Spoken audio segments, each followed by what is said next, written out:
Hello, this is week two. Well, the eighth day, I suppose, the beginning of week two. So after 1 week of practice with playing guitar as a left-hander, as an alternative to focal dystonia as a classical guitar, right hand, my index finger is the main problem on my right hand. So for my picking technique, that just doesn't work anymore. As I explained in the previous video, I've done a good bit to try and solve the problem, but trying left hand might be the best way. So after 1 week, what I've been practicing as a complete beginner, practicing all the basics like an A chord. Now, I was surprised at how difficult it is to press down strings after nearly 30 years of playing guitar. Well, over 30 years of playing guitar, doing all these things that you take for granted with your fret hand, pressing down all the strings, and forgetting how difficult it might have been on your first week as a kid playing guitar. And I teach guitar and I can see how difficult it is for kids pressing down the strings or adults pressing down the strings. So then when I started doing this, like my A chord, as simple as it can be, I had lots of rattly buzzy notes. My index finger there wouldn't be pressing down as hard as I thought. And so I know I'm only 7 days into it, but it's improved. It feels as comfortable now pressing down as it does with my other hand. But something I didn't mention last week, a little bit of a difficulty, is my little finger on this hand. I had an accident with it years ago, so the top of it is chopped off, so that makes it difficult to fret. The nail curls over. The nail comes out longer than the actual flesh of the end of the finger. So it's like trying to play guitar with long nails when, that's not the thing to do. But I can get away with it for most things. There are some things that it just won't work well on. So in the long term, I'll have to find a way around it. But it works for most things. So practicing some exercise like this, practicing my alternating I and M finger. Sorry.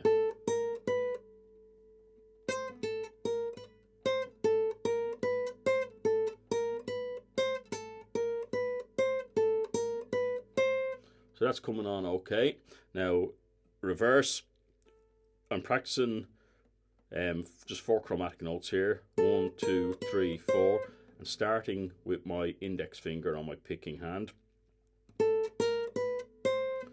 Then if I do in reverse, starting with the little finger and practicing 4, 3, 2, 1.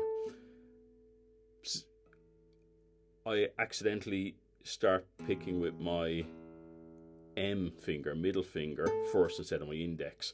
Now there's nothing wrong with that. Sorry. But trying to break the link between the two hands, when this hand uses certain fingers, you don't want this hand to mimic it. And that's something we've all done when we were learning, if you're right-handed, when you were learning in the beginning. So a lot of things that I would have forgotten about that you went through when you're first learning how to practice your appaiando or your free stroke alternating I and M fingers. So I'm practicing these forwards, 1, 2, 3, 4, and then backwards. I do them on each string, take my time.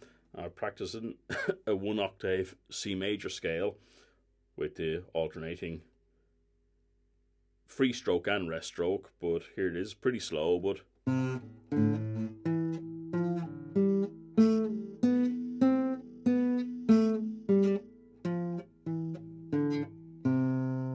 okay, so that's the rest stroke. That's coming on okay.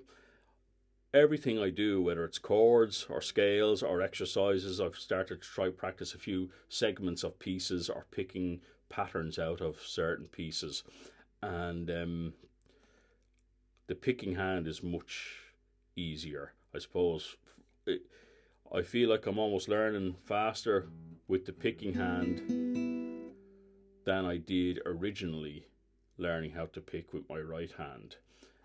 That's obviously because I've coordination in my left hand here from playing guitar for decades. So let's see, I'll just this is one of the Giuliani exercises where you pick thumb and then index finger, middle finger, index finger.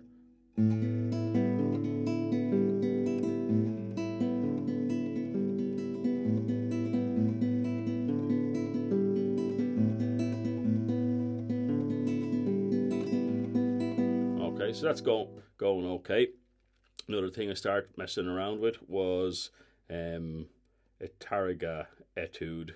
I won't play it all, it's still messy, but sorry.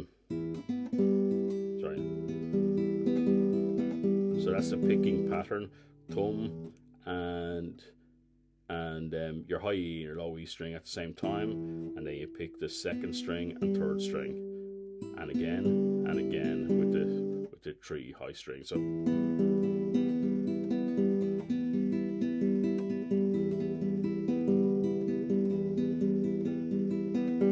after 1 week, I'm happy with how a lot of these things are coming on. As far as the focal dystonia is concerned, when I'm playing here, it doesn't seem to bother me at all. Obviously, it's a task-specific thing. So practicing with my picking technique, that's the whole problem. Now, when it's the same finger and hand is being used for fretting notes, it's not really a problem. But the funny thing is, when I'm playing here with the picking, I notice my index finger in this hand, even though I'm just relaxing it and I'm not doing anything with it, I look down after a few seconds and it's curled up like this. So when it's occupied and doing something useful, it doesn't seem to bother me. But when I'm just practicing finger picking techniques, I look down and this finger's curling up here. So it just shows how dominant the focal dystonia is, and it's such a strange thing. I'm sure if you have it, you know what I'm talking about, but it's interesting how it happens. So I feel like there's good progress after 1 week, 7-8 days of practicing. I'm not doing a huge amount.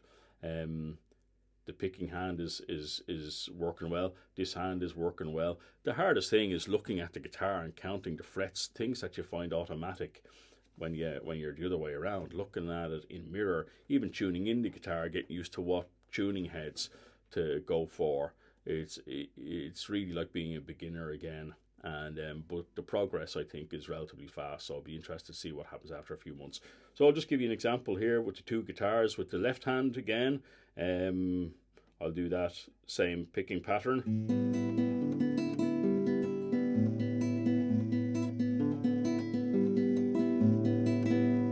Okay, now with my right hand,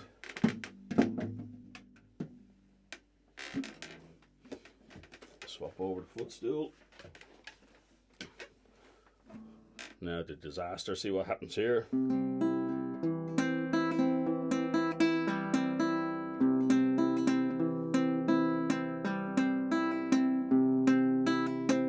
So it's interesting to compare what the two hands are doing as well. With the focal dystonia, when it originally started, I felt like I was, I feel like going from the low E here to the high E, I feel like it's a huge stretch, not just a physical stretch, but it seems like a very difficult thing to do. And then when I swap over to the left hand, it's an easy thing to do. Just shows the tension in the focal dystonia stretching from that string to that string. It's difficult, you know, the index finger wants to curl back up. I looked at a few different classical guitar players over the years, seeing how their fingers moved to see if I could reproduce that. And I felt like some players, their index finger is all their fingers are quite straight, and some are a little bit more bent. If you look at Julian Bream, it seems very straight, and he's planting his fingers, and you know it looks different than some other players.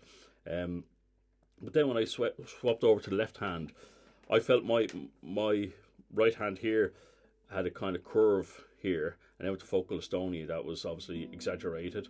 I started practicing deliberately much closer to see if I could compensate and not have the curling up affecting me, but it does, and there's no way around it. So got fed up with that. When I swap around to left-handed, I noticed that my picking hand here is much straighter and much more relaxed and far less movement. So when I pick my index finger and my middle finger, they don't move very much, whereas here with the focal dystonia, this finger is shooting right back up here. And reading in Aaron Shearer's book and a few other books, a lot of people encourage you to kind of pick and let the finger come up. You know, don't inhibit the motion. Don't try to stop it from moving. But if you're playing gently and accurately, there's no need to move very much. And I find without even thinking about it, on the left hand, the amount of movement is very minimal. And there's no effort to try and make that minimal either. It's just happening that way. So it's interesting comparing the two.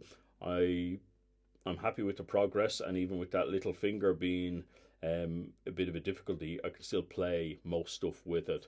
There's a few things where there's a bit of a stretch, like on a basic G chord. Swap again.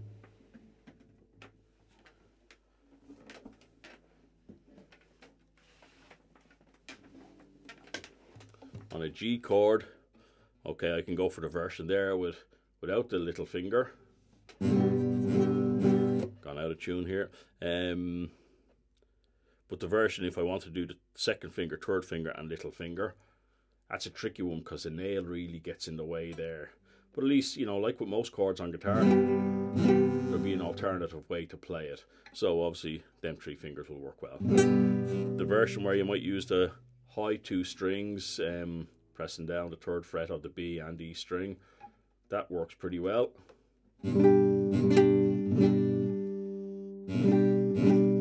So the little finger really gets in the way sometimes when I'm pressing it down and I need the string underneath it. Well, underneath it physically, above it in pitch. If I'm pressing down the G string and I need the B string open, it's pretty difficult to get that. It's working there, but it's pretty tricky. And obviously that finger is a bit disproportionate. It's that bit shorter. So it's an obstacle, but it's actually less of an obstacle to have the top of your finger chopped off than it is to play with focal dystonia. After 7 years, I don't see any of the other methods worth pursuing for me. Maybe if you're a full-time professional classical guitar player and you don't play any other styles, you don't use a plec, you don't do anything else other than purely classical, that's your life. But I think some people I've seen that have practiced for 7-8 years and found a way around it. I haven't seen many of them doing something that I really think is totally solved. And within that amount of years, you could have learned it in left-handed. If you already have the knowledge that got you there in the first place, I think it'll be a fraction of the amount of time to reproduce it in reverse, which is much better than playing years later with a modified version of your playing in order to navigate around the focal dystonia. So I'm happy I can play right-handed with the plec, and work on left-handed with the classical and fingerstyle playing. So that's a week update. I'll try to do an update every week. Okay, thank you.